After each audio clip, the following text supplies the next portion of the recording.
This week we're joined by Bruce Friedrich, the founder of the Good Food Institute, a nonprofit organization working to create a sustainable, secure, and just food system by transforming meat production.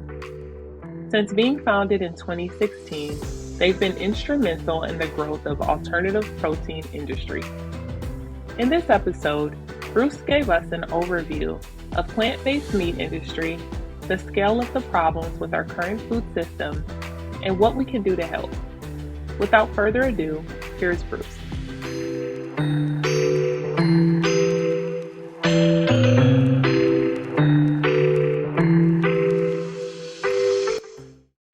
Bruce, we cannot tell you how excited we are to have you here today.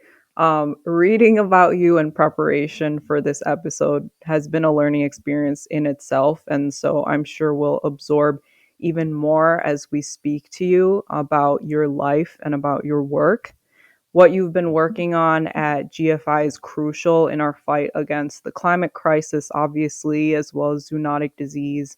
And as I mentioned, I happen to be building a company in a closely related field. So I understand that if I don't hold myself back during this conversation today, it'll be really easy to go down a rabbit hole to discuss the many ways in which those issues need to be addressed. So we do want to make sure our audience gets a chance to know you today as a person, and especially who you were before this whole think tank building journey began. So it's no secret that you've been an activist for a long time. Would you say that this began at a young age for you? Well, first off, I'm delighted to be here and honored for the invitation and looking forward to the conversation. The format of these podcasts and also the sort of dive into background topics feels to me exciting and neat and feels unique. Which so I'm really I think it's a real service what the two of you are putting together. So thank you. And delighted to be a part of it. Um, yes. So I don't oftentimes talk about my faith, but when I was 12 years old, I went through confirmation class. I had sort of a progressive pastor, and we focused on the works of mercy passage from Matthew 25. And this was 1982. So there was a famine in Ethiopia at the time, and we were in Matthew 25. One of the stories basically boils down to when people were hungry and homeless and sick and in prison and naked. Did you feed them, clothe them, house them, visit them, etc., as sort of the defining way to figure out what ethics and integrity look like. I mean, obviously it's a Christian context. It's Matthew 25, but I think it resonates a lot more broadly about what it means to be somebody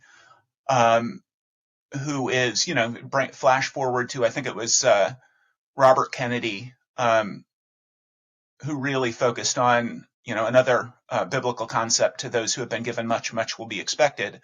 Like those sorts of concepts, they come from the Gospels, but you don't need the Gospels for those sorts of things to resonate.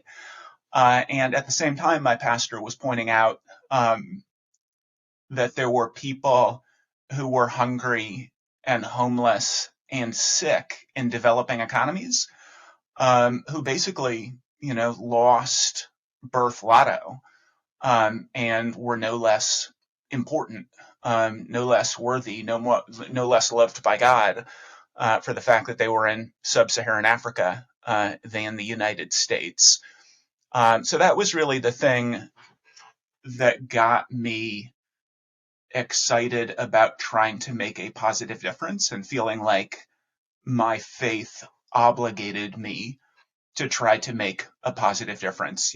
Other passages like the Good Samaritan passage and go and sell all that you have and give to the poor, those sorts of passages as well, have really had a lot to do with my trajectory. So the short answer to your question, too late. is pretty formative confirmation class experience when I was 12. I wanted to dive into what it was that inspired you to get specifically into the alternative protein space and to dedicate such a huge part of your life to building out that space and helping others make an impact in that space.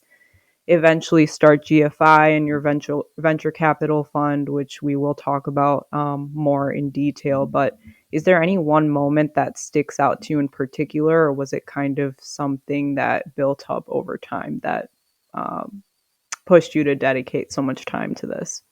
Some sort of formative periods from when I was 12 and decided that I wanted to figure out how to eliminate global poverty. And initially thought the way to do it was politics, because, we are ostensibly a Judeo-Christian nation. All of the projections are that it would not cost that much to eliminate global poverty, a tiny fraction of our spending on a variety of domestic concerns. So I threw myself into politics in high school, was pretty quickly disillusioned by the idea that we were going to come up with a political solution to this, however much I then and now thought and think we should. My first year of college, I read a book called Diet for a Small Planet. So this is 1987. And the author, Francis Moore Lappé, basically argues that growing crops to feed them to animals so that we can eat animals drives up the price of those crops and leads to malnutrition and starvation.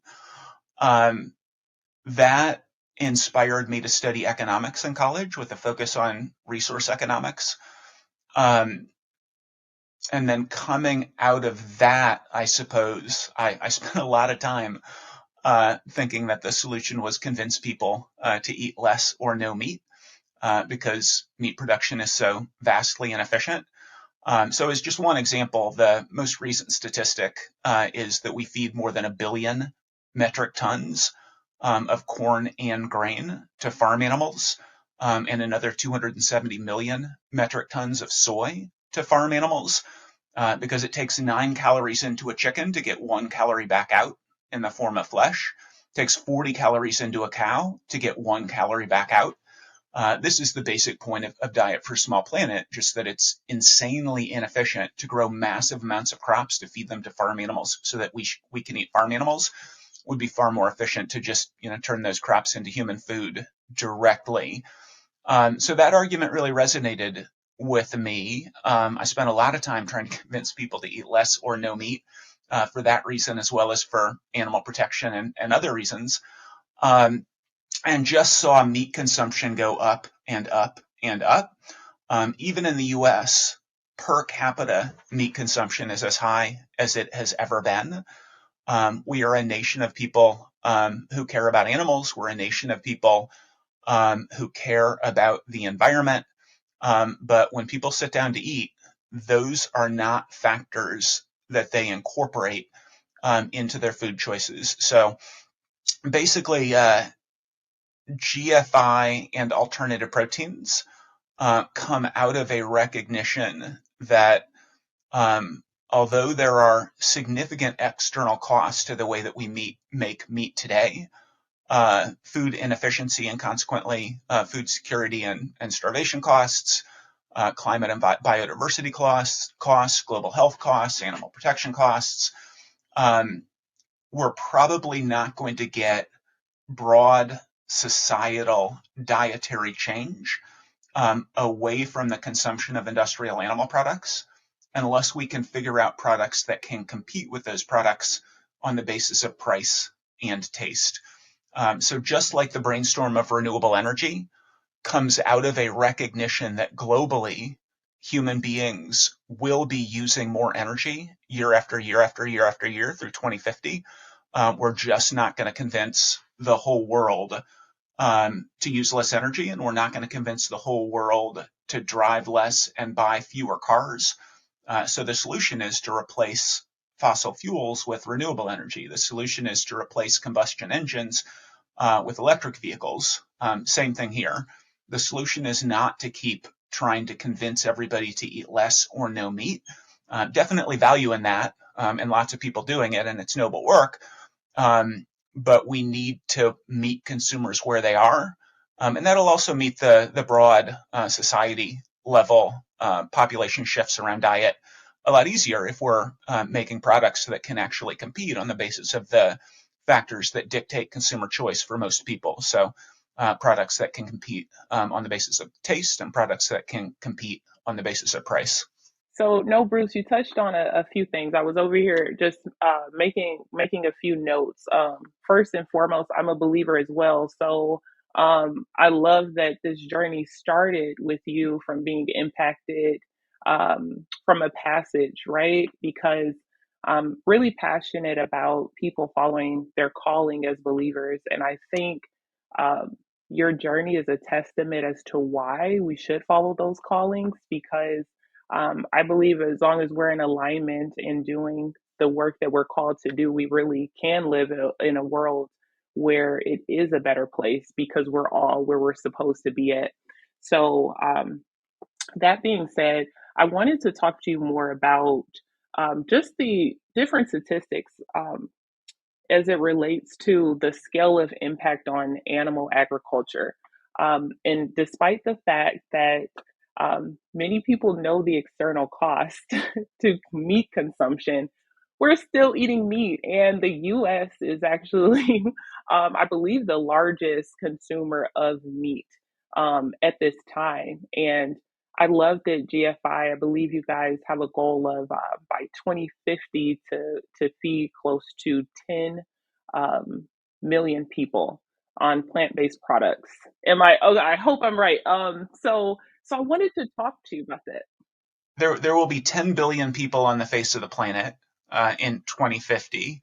And our goal is that as many of those people as possible are eating Yeah. plant-based and cultivated meat. And there was a report the September before last, so September 2021, Climate Works Foundation and the UK's Foreign Commonwealth and Development Office released a report, and they said that alternative proteins, plant-based and cultivated meat, could secure half of the global meat market with a value of $1.1 trillion, 9.8 million new jobs, and food costs decreasing by 10 to 12%. So that feels like a pretty good goal. We don't have a precise percentage, but we do think that plant-based and cultivated meat are so much more efficient that once we get to price and taste parity for these products, we think we'll hit the S curve and proceed to a world where the vast majority of meat feeding 10 billion people is plant-based meat or cultivated meat. There will still be smallholder farms in developing economies. There will still be subsistence fishers. There will still be agroecology and regenerative agriculture. But the lowest common denominator meat, the industrial animal meat, can be plant-based meat and cultivated meat. That's the goal. Amazing. And I know our audience here may be relatively new to learning more about the statistics of meat consumption and, um, creating different plant-based meats.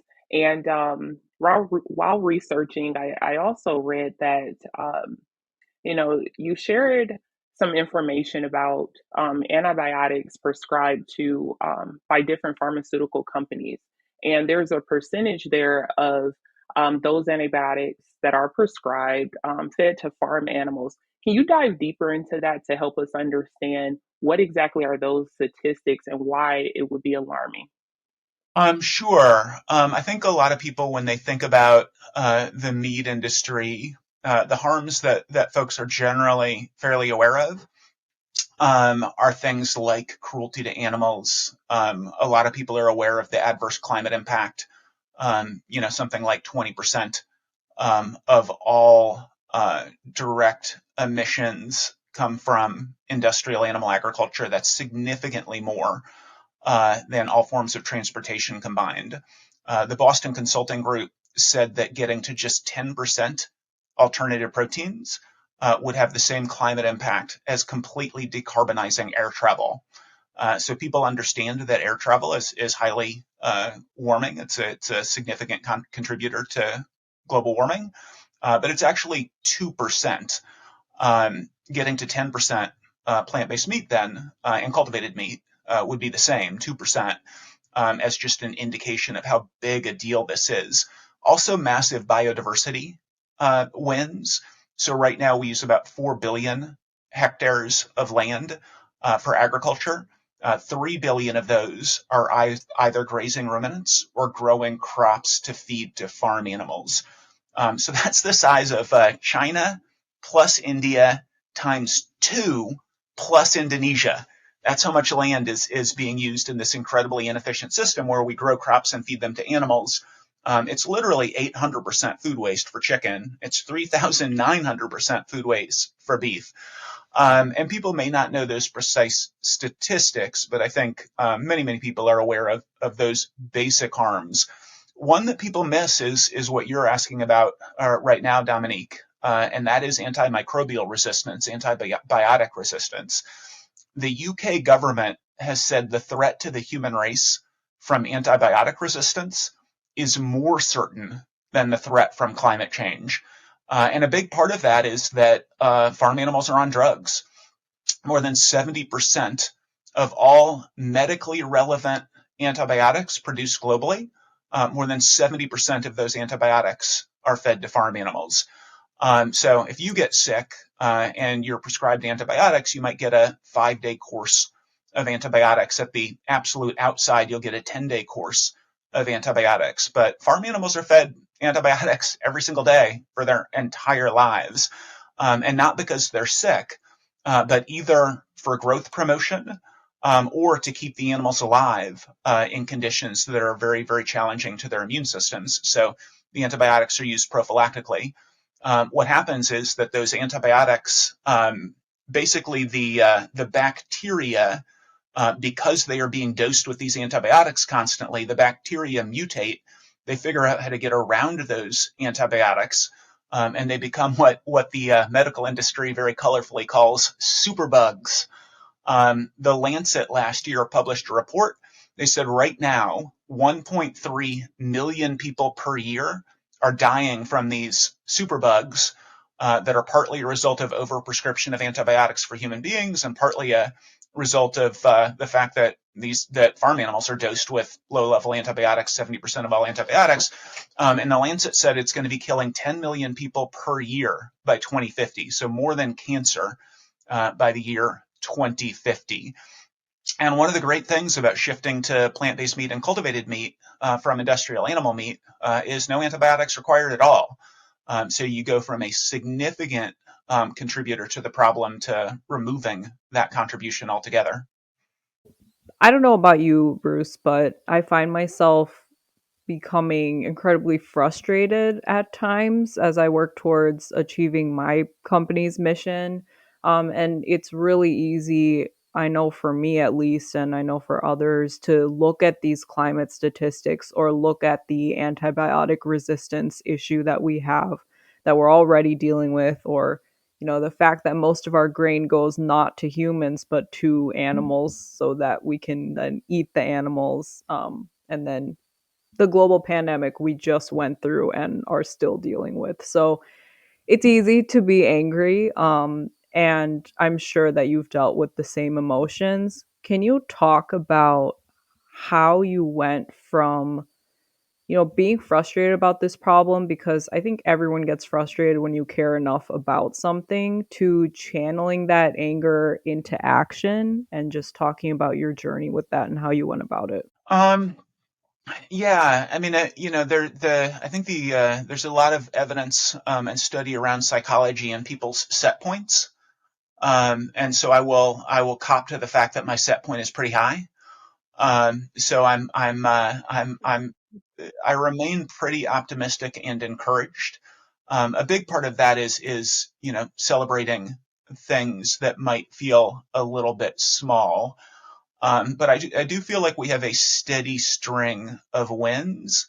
And I think something about my psychology is programmed to allow me to shake off the things that don't feel like wins.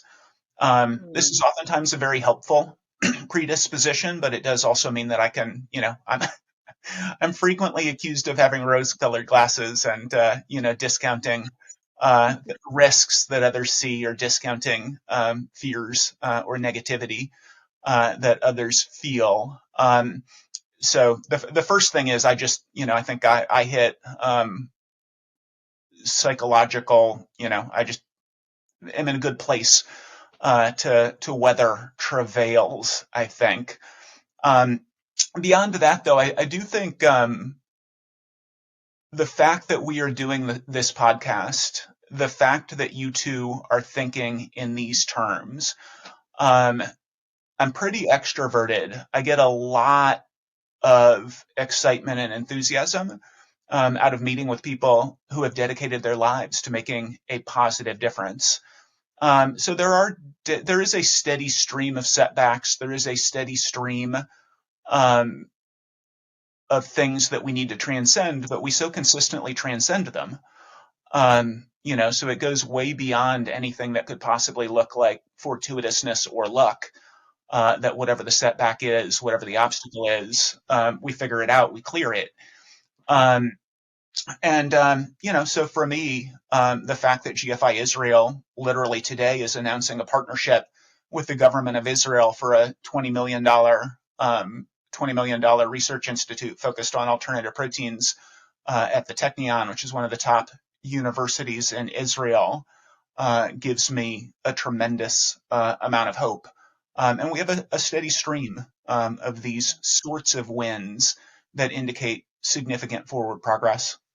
I'm really happy that you mentioned celebrating small wins because I think that's something that I've been working on telling myself to do over the past almost 3 years that I've been building my own company because it's hard. I think that, yeah, you really have to almost program yourself to just take a second and think about even the one thing that may have gone right in your last week or day or even the last few hours, but that really does make it better, and it really does allow you to turn any emotions that you're having into fuel to keep moving forward. So I appreciate you sharing that because there is so much that comes up in terms of obstacles that you just have to find strategies that keep you moving in the right direction with your team. Yeah, two other tips that I think are complementary. Tip number one was something that my mom said to me when I was growing up. And that was, whatever you are upset about right now is probably going to be of very little consequence. You are likely to have even forgotten it altogether tomorrow. If it's not going to be a big deal tomorrow, don't let it ruin your day today. And then for the vast majority of things, that's going to be true in 6 months or a year. Um, so if something, that this shouldn't be a license for inaction or a license for apathy or anything like that. But to the degree that we are in a sort of emotional trap of anxiety, angst, unhappiness over something, um, remembering that you felt that way many times before, and that in the vast majority of instances, it was gone within 24 hours, and in all or almost all instances, it was gone in 6 months or a year, can be, I think, an extraordinarily helpful way of thinking. And then for people who are running companies or doing something really big like that, I think remembering where you are now as opposed to where you were 6 months ago. Because even if there's a lot of, 2 steps forward, 1 step back, after 10 iterations of that, you're 5 steps forward. After 1,000 iterations of that, you're 500 steps forward. Which incident, I really like that, and I've literally never said that out loud before, so that just popped into my brain. I may have stolen it from somebody, uh, not consciously. Um, but the main point is, so like I can rattle off the amazing stuff that has happened for GFI in India, Israel, Brazil, Asia Pacific, Europe, and the US. Across all of our 6 GFIs, we have made phenomenal policy, scientific, and industry progress. even in just the last 3 months. So whatever negative thing is happening right now, no matter how big it is, Yeah. I know that we will get past it. And I can take tremendous solace slash pride in all the amazing stuff that's happened, even if it's not, today or this week or in the last couple hours. It really does prove the point that the vast majority of what's happening at GFI across our six organizations is hugely, hugely, forward progress and positive. Yeah. I think that my favorite quote that I heard recently, I think this may have been by Maya Angelou, but she said something about how um you're not defeated as long as you keep going, or something along those lines. Those were not her exact words, but the quote was something along those lines, and I try to remember that as much as possible. And um I wanted to ask you if you could name your most recent small win. Most recent small win. Well, the Israel win is pretty colossal. We got four things into the omnibus bill in December in the U.S. Which is very exciting. So we're making significant forward progress in the United States. Um, I don't know if this is a small win, but one thing I'm very excited about that I think will have significant legs into the future. The current issue of Foreign Policy magazine has a piece that I co-wrote with the founder and CEO of Climate Advisors that looks at alternative proteins as a global solution to both food insecurity, so starvation, as well as to climate change. So it's GFI's sort of fundamental theory of change, as well as our policy prescription into the hands, mailboxes, inboxes of some of the most influential people for making foreign policy priorities happen all over the world. So, that's the issue that's on newsstands now. It's pretty cool to be in an airport and pop in and look at the magazines and see the Foreign Policy magazine and know that we have that I co-authored with a lot of help from others at GFI and Climate Advisors, but that Nigel Purvis and I co-authored that. Feels pretty good. You touched on a few things, and mainly that founders can really get discouraged, along the journey. And actually seeing your wins and making them tangible, I think is super helpful along the journey, just to help you remember where you were, right?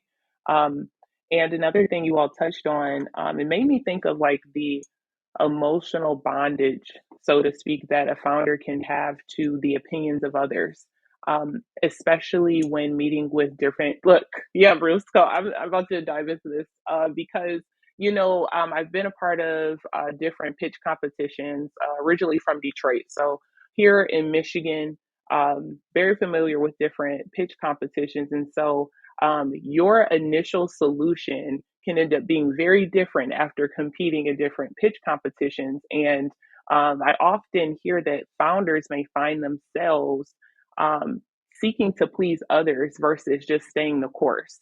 And so I wanted to hear your thoughts on that, because this people pleasing that we could get into. I've definitely become interested in this topic, and recently reading a book about this. But wanted to get your thoughts on that, as you were sharing those really helpful tips to our founders. Yeah, I mean it's definitely the concept of investors and the concept of boards. I think bring up Dominique both of the things that you just raised.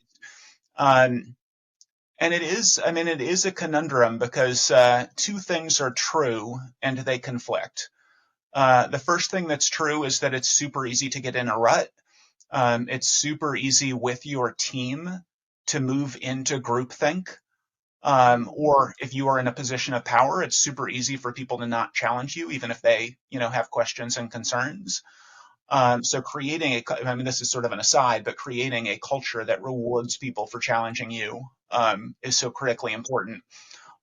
So somebody coming in from outside, somebody on your board who's maybe not living and breathing this, Yeah. or an investor, they may really be a reality check to something that is perhaps not the smartest way to proceed.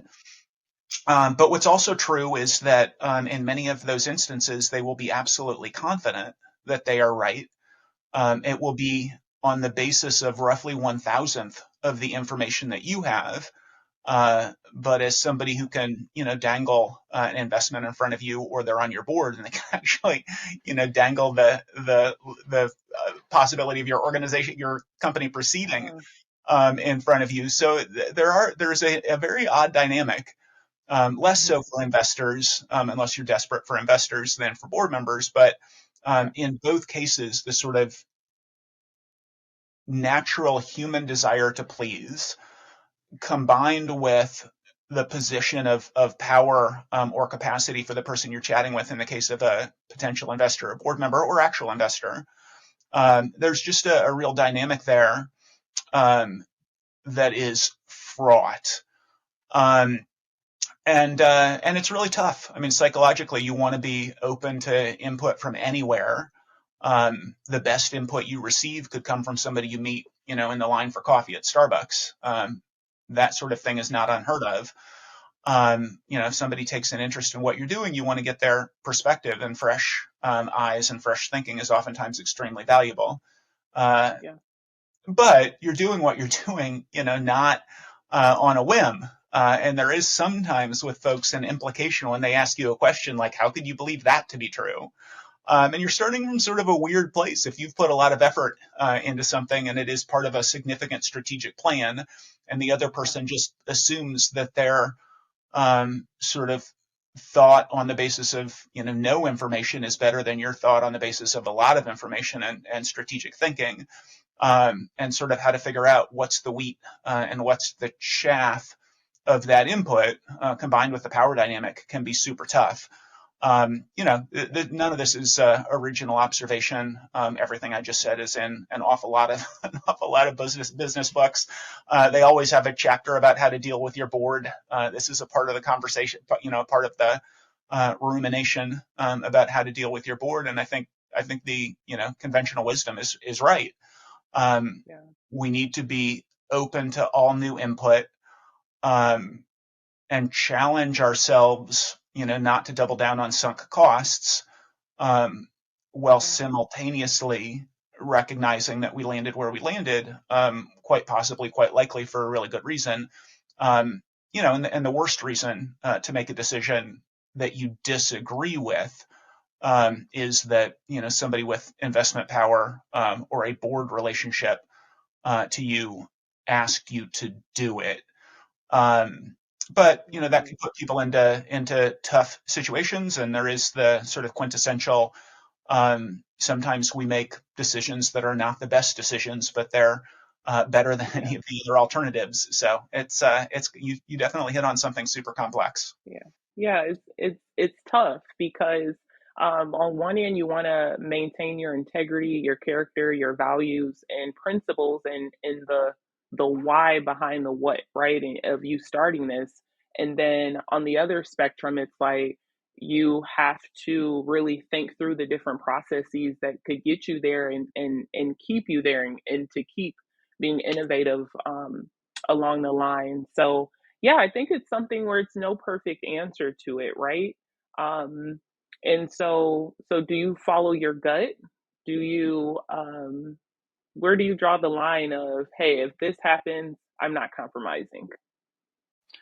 Well, I'm very much not a follow your gut kind of person. I know a lot of people are, and it works out very well for them. Mhm. I'm definitely in the let's create let's create a T-chart.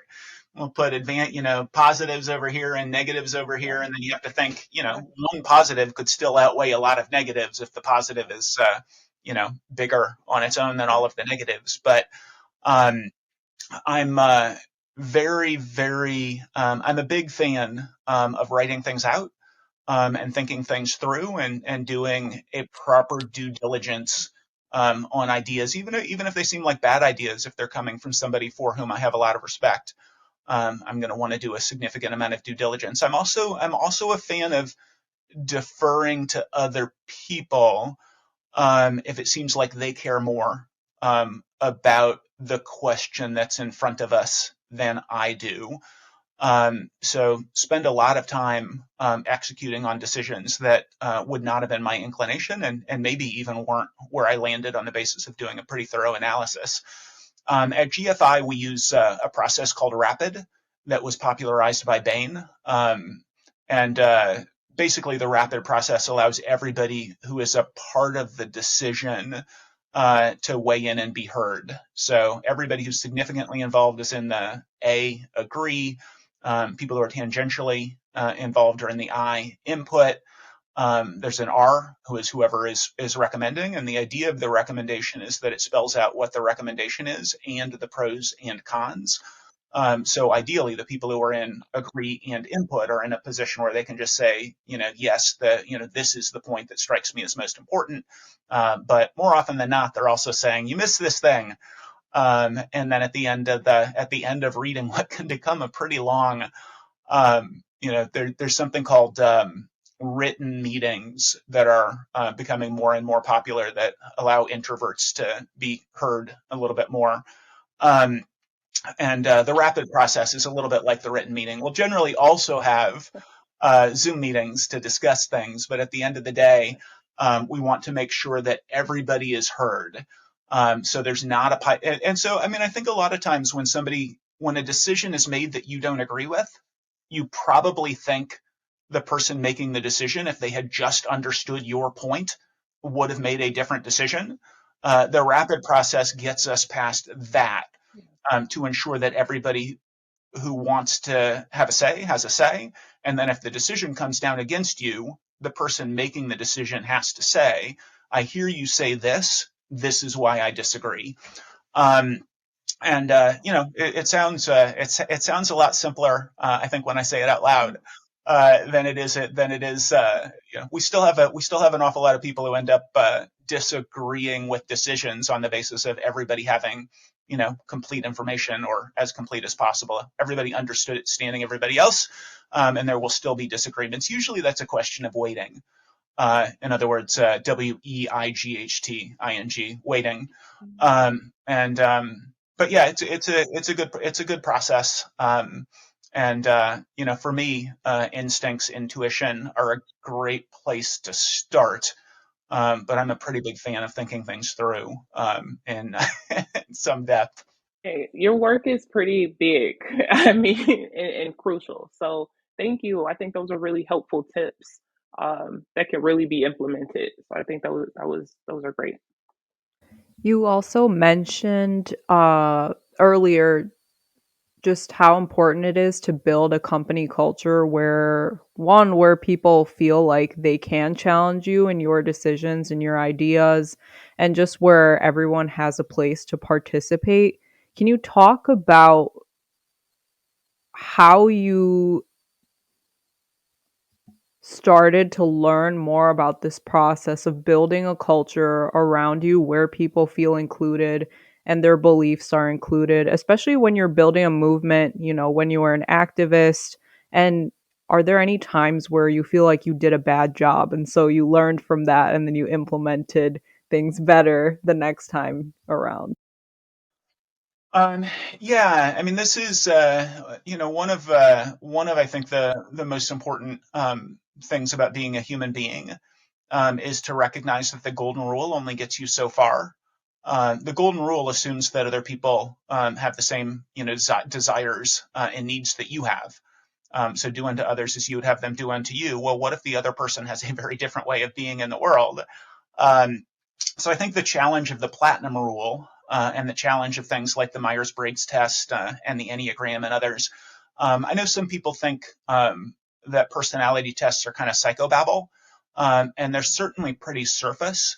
But just to the idea that in a certain situation, somebody's reaction to that situation does not mean what it would mean if it was you in that situation. Recognizing that different people have different temperaments that respond to different inputs in different ways is extraordinarily valuable. So the platinum rule, do unto others as they would be done unto, is certainly a lot more challenging, but so critically important in terms of recognizing that different people have different personalities, and some people. Well, anyway, I'm not going to go into a lot of detail on that, but I will say the thing that has been particularly valuable to me is like sort of that insight plus measurement. So at the Good Food Institute, we are big fans of Culture Amp. So Culture Amp is a service that companies large and small can subscribe to, and it has been truly transformative in an extraordinarily positive way. And we do not get a commission for GFI's culture. So some of the things that we do via Culture Amp, we do staff happiness surveys or staff satisfaction surveys. I think there are about 80 questions, and a bunch of the questions have to do with feedback. So we get anonymous, we understand anonymously once a year for all 80 questions, whether I feel comfortable giving feedback to my supervisor. I feel comfortable giving feedback to other leaders in the organization. People can give feedback at GFI without any fear of retaliation. These sorts of questions are on the survey, and we can see how we're doing. And if it feels like we are falling down on anything, and a few years ago, feedback was one of the things we were falling down on, and in response, we implemented required monthly calls. Every supervisor at least once a month. So every team member in the entire organization gets a once a month check-in that includes 5 sliders. So the first slider is overall well-being, and then there's work-life balance, there's organizational relationships, there's progress in my work, and then there's the best thing to happen since our last monthly check-in, areas where I could use your support since my last monthly check-in. We also did feedback training and some other things. Yeah, I mean, I think anybody running an organization, don't assume that you know what the level of morale is across the organization, and don't assume that you know what people's morale is on a case by case basis. Have monthly check-ins to actually have the conversation. Everybody also has weekly check-ins with their supervisors, but those are almost always, let's chat about progress across various things, or if something becomes acute, maybe you'll brainstorm a solution to it. But creating a space where those specific questions are asked is so important. And then we also, of course, do annual reviews of all staff that include team member input. We do 360 reviews just for team members. So with the 360 reviews, supervisors don't get access to that information. So you get a bunch of anonymous feedback from people who you work with, but you know that it's just for you, which also I think probably increases honesty from people giving feedback, and those sorts of things. I can't imagine that anyone would have anything bad to say about their experience working at GFI based on what you just described. But if there ever was a time during anything that you were running where someone felt like they weren't being heard or whatnot, how did you go about um, dealing with that and making sure that proper changes were implemented within the organization? Yeah, I mean, sadly, that's just super common. I think it's just human personalities.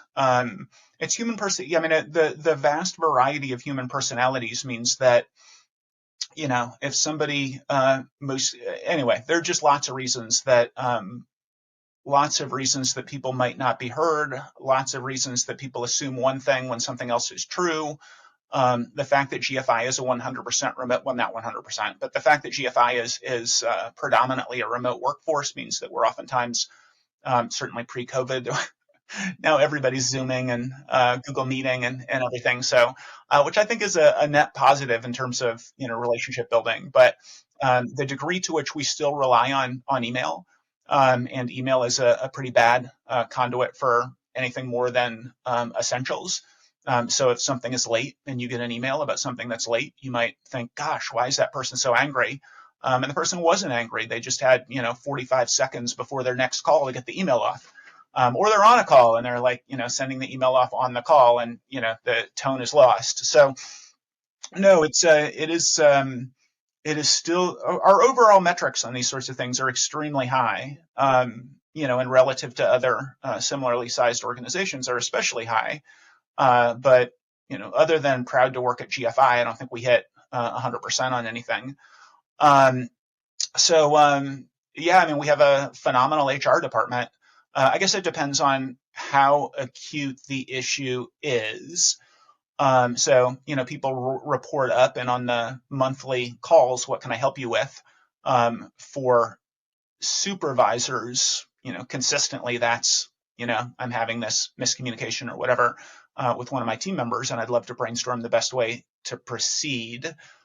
Things that become particularly bad, somebody from our HR department might sit in on a one-on-one with somebody to try to solve that problem. Having a third party there when communication is particularly challenging can be super valuable.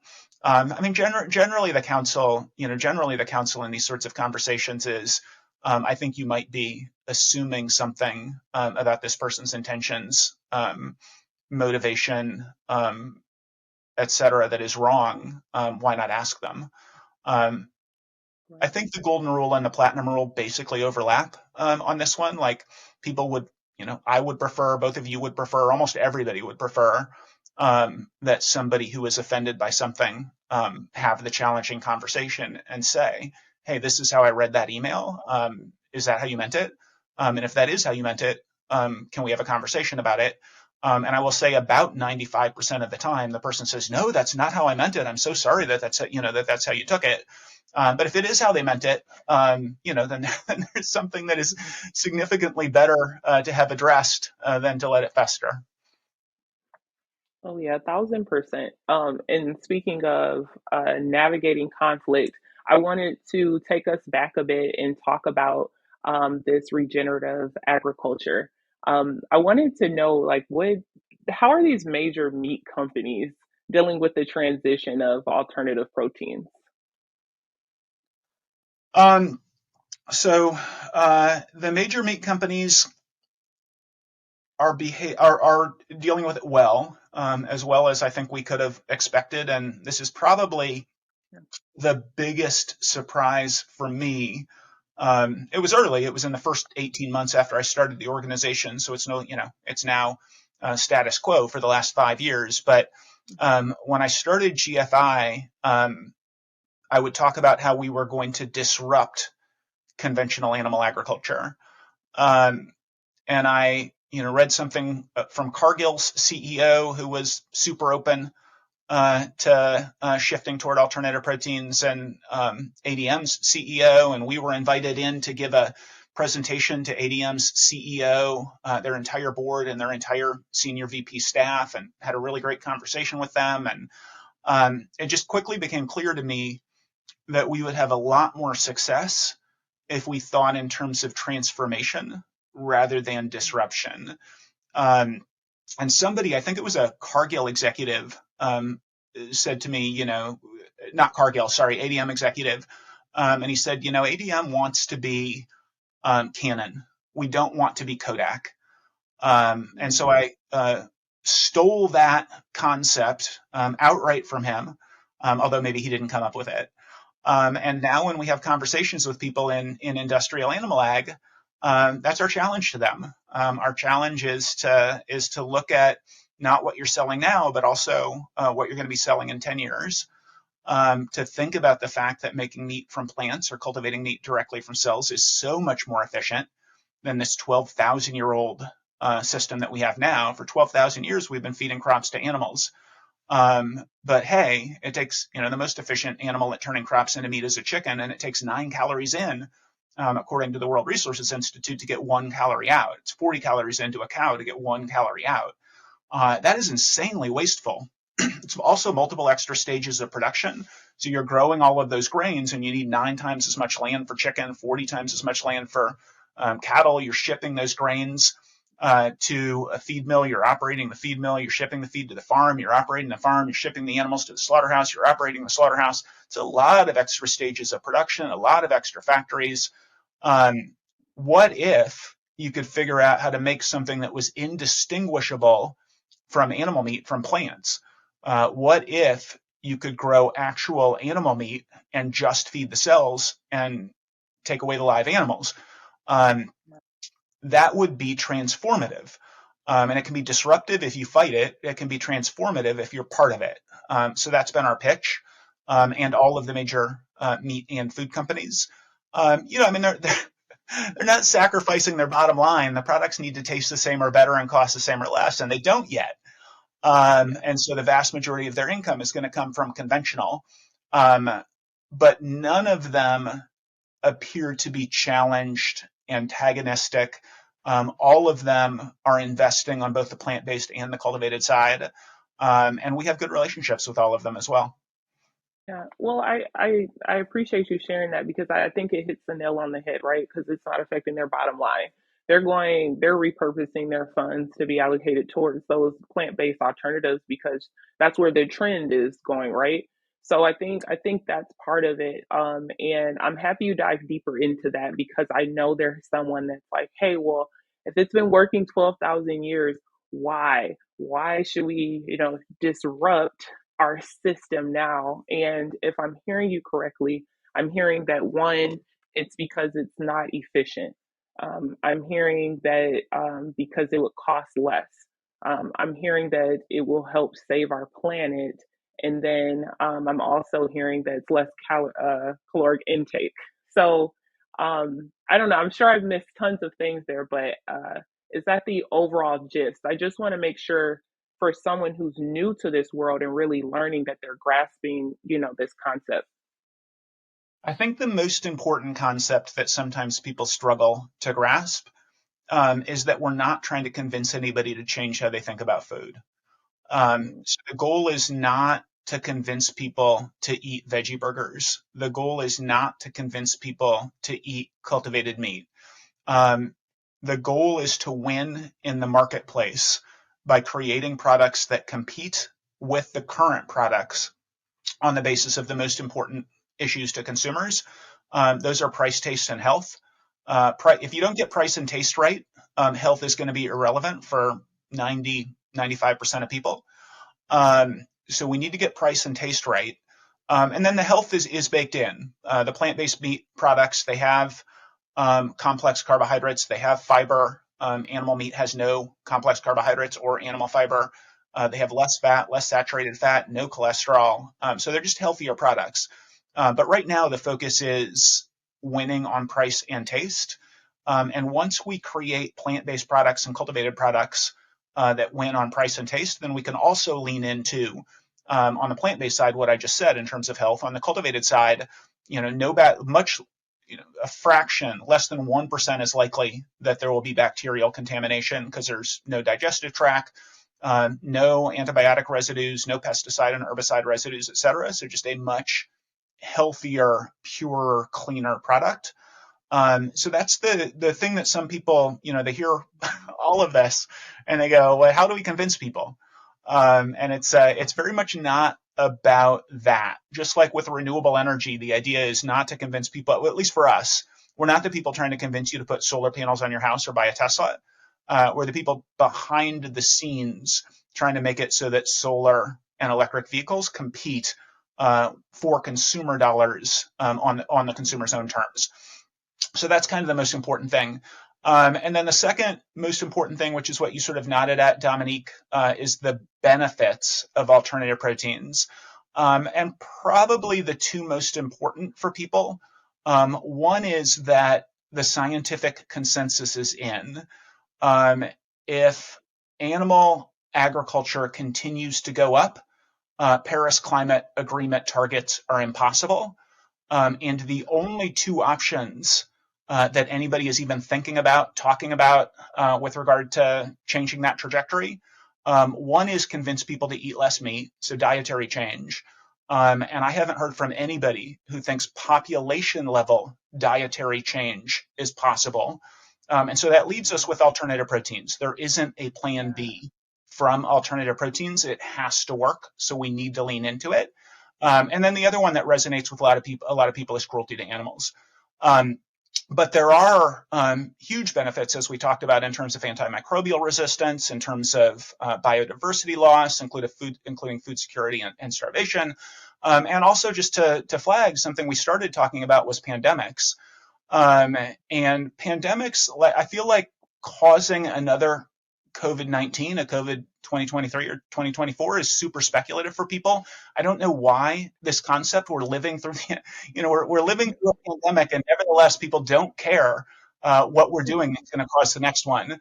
But I will nevertheless underline in July of 2020, um, the UN Environment Program and the International Livestock Research Institute released a report. It's called Preventing the Next Pandemic. There are 13 co-authors. They are 13 experts in zoonotic disease and how we prevent the next pandemic. There were something like 50 reviewers. Their consensus list of the 7 most likely causes of the next pandemic: 1, more animal products, more people eating meat, dairy, and eggs. 2, the industrial treatment of farm animals. So the first 2 of the 7 most likely causes, according to 13 pandemic experts, are eliminated by a shift away from industrial animal agriculture and toward alternative proteins. That alone should be a colossal selling point for policymakers. We have to cut that and share that blurb. I think that was just fantastic, and I think it was a way that was digestible for someone who may not be familiar with all of these things to really understand it. I think you really hit that home. Thank you so much, Bruce, for that. That was good. Well, thank you very much, Dominique. I'm trying to be a little bit more concise than I sometimes am, but I will also just note Yeah. those seven causes, 6 of them are linked to animal agriculture. The only one that's not linked to animal agriculture is eating wildlife. So all of them are linked to eating Oh, meat, and yeah. six of them are directly linked to industrial animal farming. 2 of them are exclusively linked. 2 of them go away with alternative proteins, and I suppose the 7th one, eating wildlife, also also goes away if people stop eating wildlife. But Yeah. the idea of the wet markets and eating bats in China is one of the, I think, 2 main hypotheses for how COVID-19 happened. I'm not even including that as one of the 6 of 7. That's the 7th. Right. And so pretty remarkable, the possibilities around decreasing the likelihood of another pandemic, a COVID 2023, 24, 25, by shifting to alternative proteins.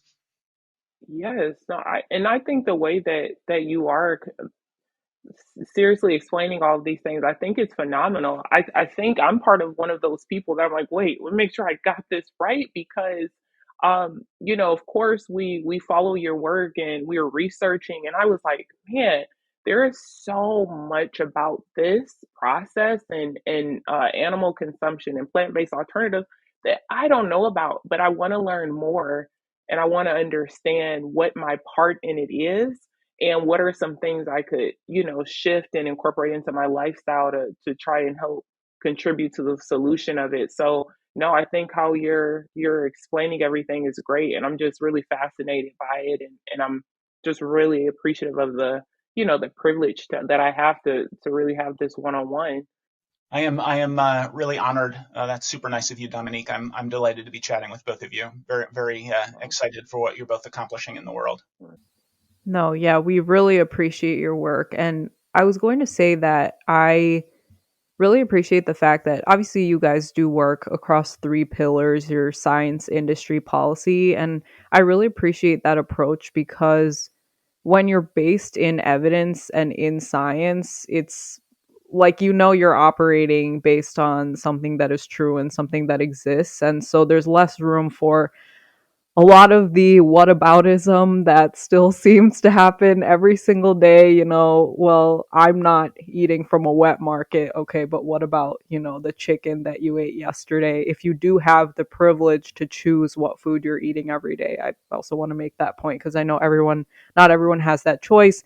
But if you do, then it has a very similar impact. And I'm glad that you listed those 7 causes because again, the work that I'm doing is so closely related to this, and it's incredible the reasons that people come up with to say that what they're doing isn't contributing to our next crisis. But that is just part of why we continue to do the work that we do. And so I wanted to ask you, obviously you have made your mission clear and you've done a great job of explaining that to us and to our listeners.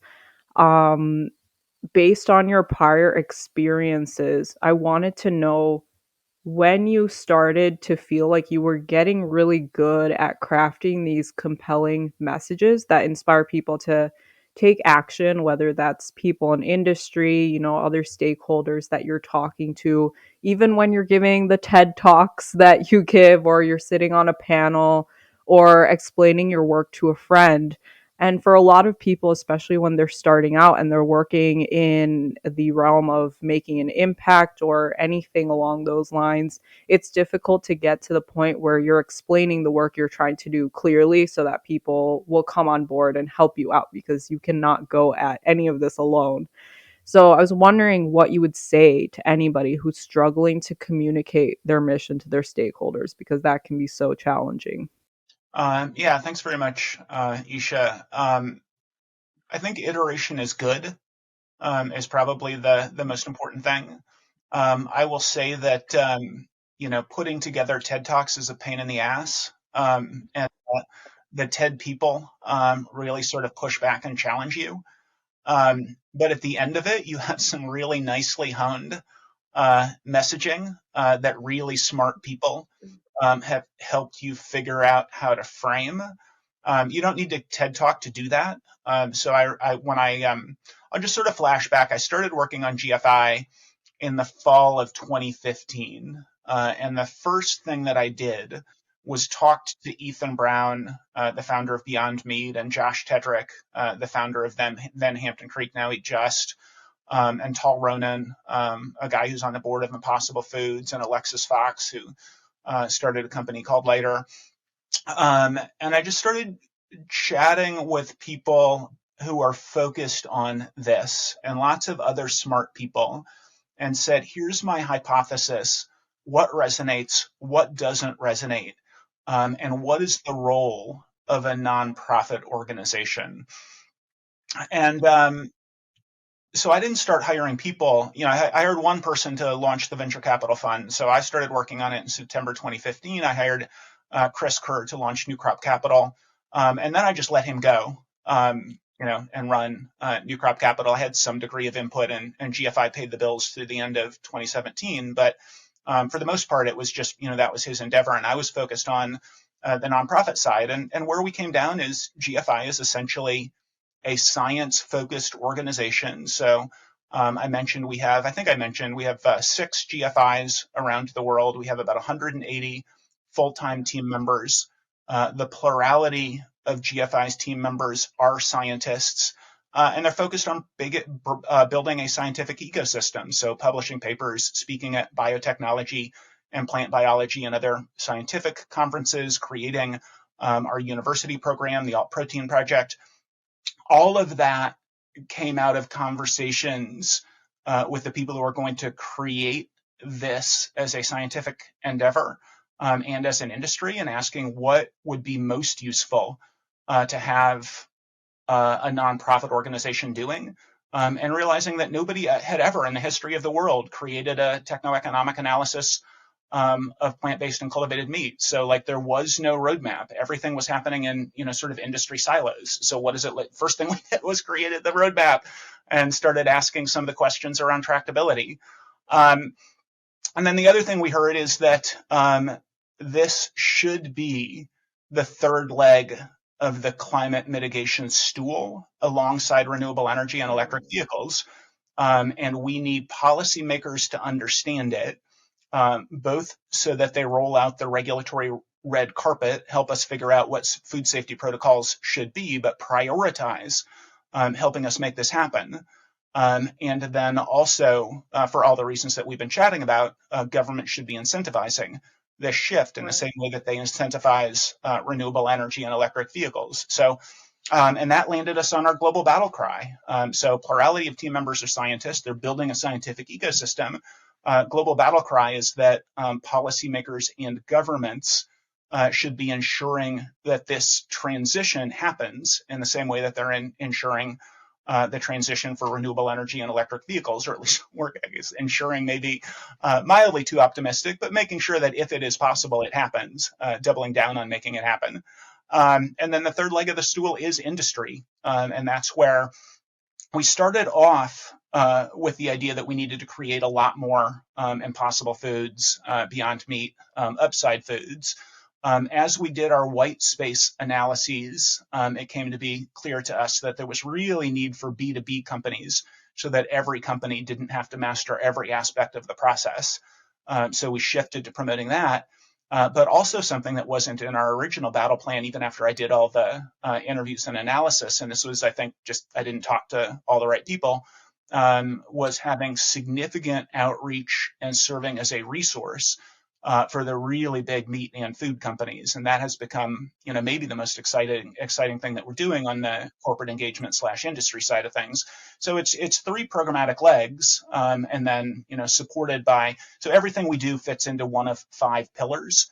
And our pillars basically have to do with science, policy, industry, and then thought leadership, and then having GFI be an excellent and well-run workplace where team members can self-actualize vocationally. And most of that has been a part of GFI from the beginning. And both all of that, as well as the framing, came out of recognizing that at the end of the day, somebody needs to make the decision about framing, somebody needs to make the decision about programs, but that will profit from a lot of iteration. And then there's also just the observation that lots of people will be enthusiastic about the theory of change, who are insanely smart, insanely competent, not able to leave what they're doing to join GFI, but still willing to serve as a sounding board, advisor, et cetera. Taking advantage of those people is just incredibly, incredibly powerful and valuable. As we wrap up, I'm led to ask you about your happiness and your pursuit of purpose. Yes, I'm that person, right? Because I love that. I'm always curious with founders following their passion, and their passion has translated into creating tangible impacts that's so much greater and will live beyond themselves. So, with that said, I'd like to know how would you share what your purpose is, and do you feel that you're walking in that at this time? Yeah. I mean, we started here too. My purpose is to Yeah. take very, very seriously uh, the idea from Matthew 25, Yeah. that I mean, for me, I've extended the concept beyond humans to other animals. Hmm. So my original motivating purpose was eradicate global poverty, and that has stayed a part of my purpose ever since I was 12. Um, there's a book called Animal Theology by an Anglican priest and theologian from Oxford University named Andrew Lindsay, that also had a big impact on me. But I spent 6 years running the largest soup kitchen in Washington, D.C., as well as a shelter for homeless families that also did sanctuary work for undocumented folks. And it was families. The shelter was for families. Um, and that direct care work is extraordinarily grounding. And in the same way, keeping my faith front and center is extraordinarily grounding when the work that I'm doing is somewhat speculative. And I absolutely, I mean, Matthew 25, it doesn't say you have to believe anything. It doesn't say that there's anything about leading a faithful life that has to do with what you believe or what religion you subscribe to. But I think it's extremely wise, just in terms of recognizing that if you are watching or listening to this podcast, uh, you had a lot given to you, relative to people in Eritrea or Somalia or Ethiopia. There's a lot of suffering in the world by people who don't deserve it, did nothing wrong, accident of birth. You extend that to animals and it becomes all the more real, acute, etc. But for me, I find the grounding of faith to be extraordinarily helpful in terms of keeping my sort of proverbial eyes on the prize, and keeping myself focused on doing what is going to be maximally positively impactful for my goal of creating a world where alternative proteins are no longer alternative, with all of the massive positive benefits that come from that. And the three things I find most motivating are decreasing global poverty, addressing climate change, and removing animals from industrial animal agriculture. But as we've discussed, there are an awful lot of other things that would make this a really good transformation. So that said, where can our audience find you online or social media to follow your amazing work? People who are interested, gfi.org/newsletters. At gfi.org/newsletters, you can sign up for, I think we have 5 different newsletters. One of them is our monthly highlights, which I highly recommend. You can follow the progress. Every single one is, I think, extraordinarily inspirational in terms of the progress that we're making. But there's also an industry e-news, an investor e-news, a policy e-news. So folks can sign up there. You can also find us on social media pretty quickly. If you Google my name or Bing my name or GFI, you'll find all our social media.